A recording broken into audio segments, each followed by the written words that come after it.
It is 8:10 Newstalk Sauga 960 Raw. Mike Richards along with David Bastl. And as you know, it has been a summertime where we've had some pretty excellent books.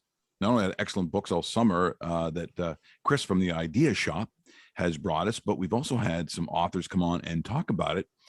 And there's been different themes from time to time. It could be, summer type things, it could be beachy things. But what about inspired by nature? And what I find infinitely kind of cool about this particular segment, not only that Chris is just on, but there is a book called Midland. And so people mean like the Midlands, or you're talking about Midland, like Midland, Ontario. We had some great Canadian products, great Canadian authors, great Canadian producers of books, publishers. And that is, a real charm, like a real gift, I think. And when you talk about Midland, Ontario, it is the happiest of times I've ever had in my life because of Little Lake, which is their lake up there, Uncle Bobby's Pizza, being on Georgian Bay, everything about it, where my dad went to high school, Old Midland High School. If you see it, it is the classic old high school right on their main drag, surrounded by pine trees, because that's what you find in Midland.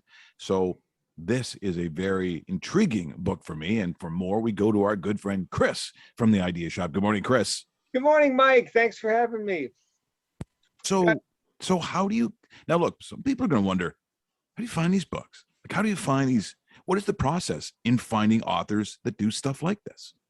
The process. Mike, I'm a sucker for a first-time novelist. I love the idea. Where does this great new talent come from? It's hard to imagine that, a Stephen King or, any of these great authors that we love today has written a first book. We just take for granted they're out there putting out stories. Well, a new author, Ross Breithaupt, wrote this book called Midland. And, I like to vacation up there in Penetanguishene, Georgian Bay. That's where for the last 20 years I've spent my summers. I know you spent happy times there. So it leapt out at me. I love the publisher Porcupine's Quill. We've had their books on the show before. We had a book called Fair by Ed Seward a few months back. Porcupine's Quill are based out of Erin, Ontario. It's another great local spot. They're on the main street there. They've been around since 1974, and they make these artisanal books. They're handmade on the premises. They feel great. They smell great. They're real objet d'art, and they really champion new writers, new Canadian writers. And we kind of have a bit of a theme, I think, on today's show, Mike. You've got Catherine Naker coming on later, another great Mississauga native. Ross Breithaupt is a Mississauga bred and born author. He's been a teacher for many years, and this is his first novel. And the description of it got me. A 20-year-old back in 1987. He's haunted by the tragic death of his brother, and he needs to sort himself out. And he turns kind of semi-unknowingly to nature. He joins a tree planting brigade in Northern Ontario. And the clue of that is not only does the book jacket have trees on the front, but up here, as I was pointing out, a black fly. So the black flies are kind of a sub-character in the book. And in nature with the black flies and planting the trees and getting that rhythm going and surrounded by nature, he starts to sort out the issues surrounding his brother's death. And my other favorite thing, music. He makes mixed tapes. Remember mixed tapes? Love mixed tapes. Love them. Yeah.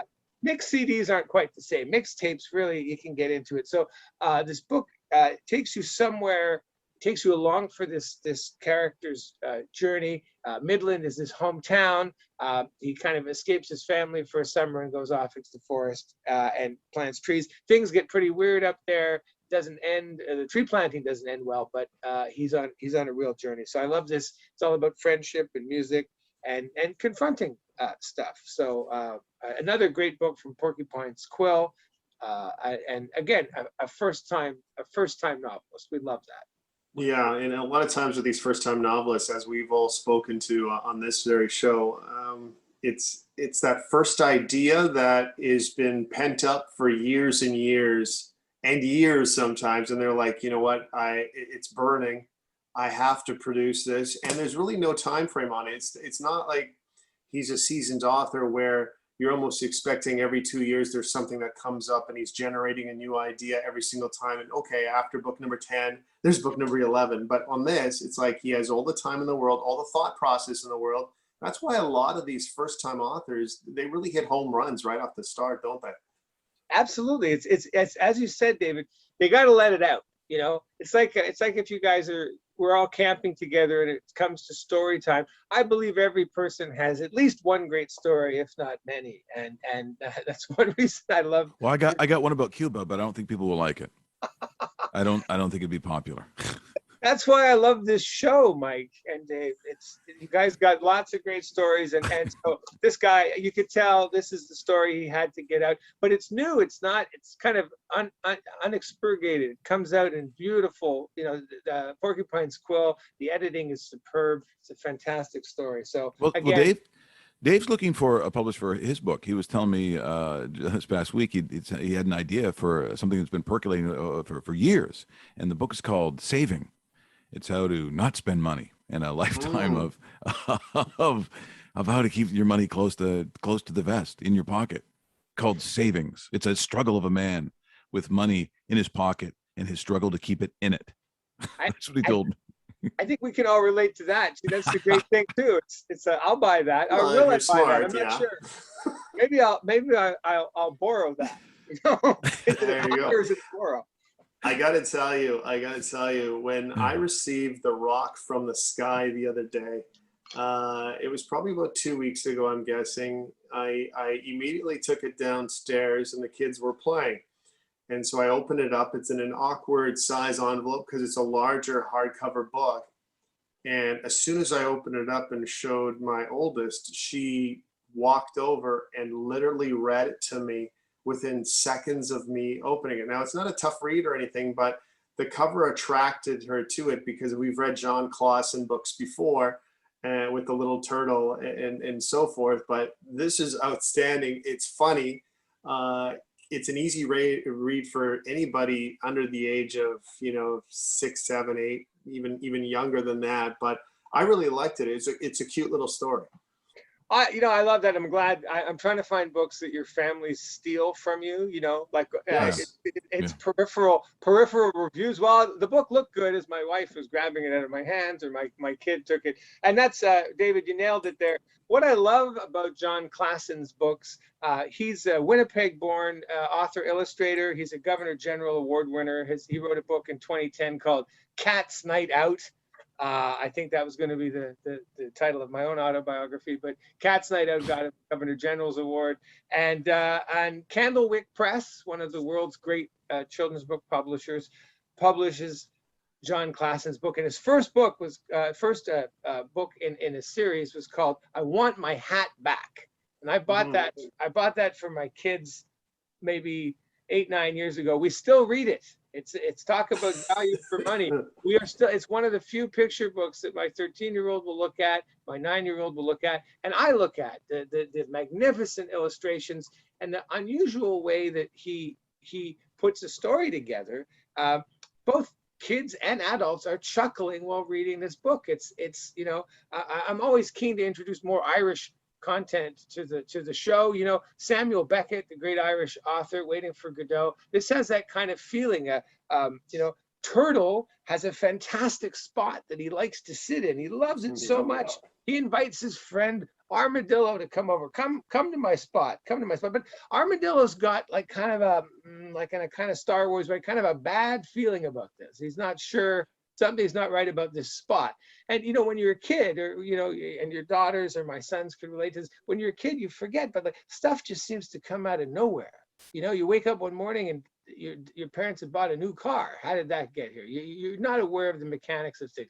So I love that John Klassen's books have that sort of spark of like, hey, what the heck is happening? So these two, Turtle and Armadillo are having a regular, Sunday afternoon in the field, and they're trying to pick a spot, and it becomes this very interpersonal play.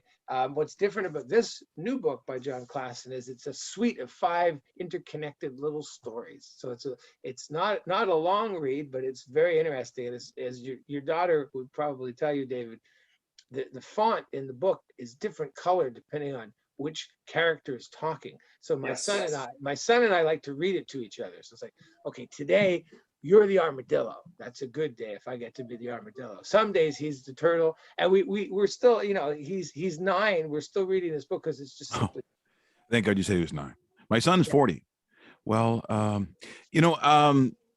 when I heard David say something I think that's very interesting, which is, that his daughter, right, his eldest was attracted to it, and they've seen those kinds of books beforehand. But as you said, when you can find stuff as a parent that you both enjoy it, I would think, Dave, I mean, because you're still living that world. I mean, that's kind of I still remember my mom reading to me. I still remember the books, and at night, that was something that I look forward to. There's something very comforting about having a parent and you sharing a book as you read it. So in order to do that in a way that's humorous, like there's a real talent to being entertaining for both parent and child at the same time. As we know, when you see a lot of those Disney, was it Pixar, they come up with those ideas where we started going to see these movies that all of a sudden, or whether it was Aladdin, the jokes were kind of adult-ish, but the kids love the action, the cartoons, and the storyline. There's a real talent to this. But again, it's the sharing, right? That's even when you go to the theater, the kids aren't going to the theater by themselves. They're going with parents. And there's something about enjoyment with parents, I'd have to think, is the bonding part of it. And for Dave, I mean, you're right, living that on a daily basis where you're sharing those things with your kids. Yep, it really is. And this was a sensational book to share and to have her take the lead on it too, which was kind of cool, Chris.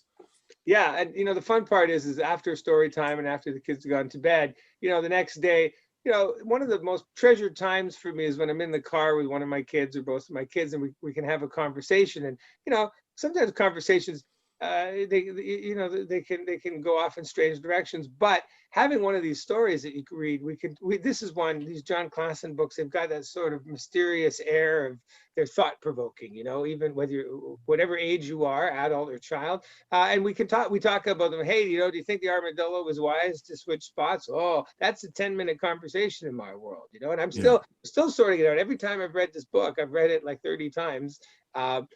Every time I take something slightly different away from it, and I imagine my kids do too, which is great, thought-provoking.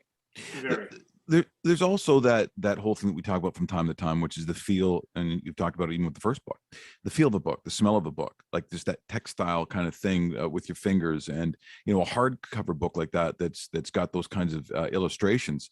That's why going into, for instance, a used bookstore. So let's say you're up north. We're talking about Midland. So just outside. So you're in Coldwater. You're in, you're up in, maybe Aurelia or Collingwood. In Collingwood, I bet you there are probably at least 2 or 3 used bookstores, old bookstores that you go into, and it's got that smell. And you're leafing through stuff that people have gone through before. They're used books, but there's something very exciting about that find that you get, and you get the book, and it's got that little sticker on it that says $1 or $2 or whatever. That's part of summer. That's one thing we talked about in this segment. That part of vacationing, especially in Ontario, whether it's the beach or camping or both, it's being in those places and finding these books. And in this case, first-time authors. Yeah, you even got a book called Midland. This reading, and certainly in my family, is really a part of summer. Yeah, absolutely. My wife jokes I spend more time packing the books than I do the clothes.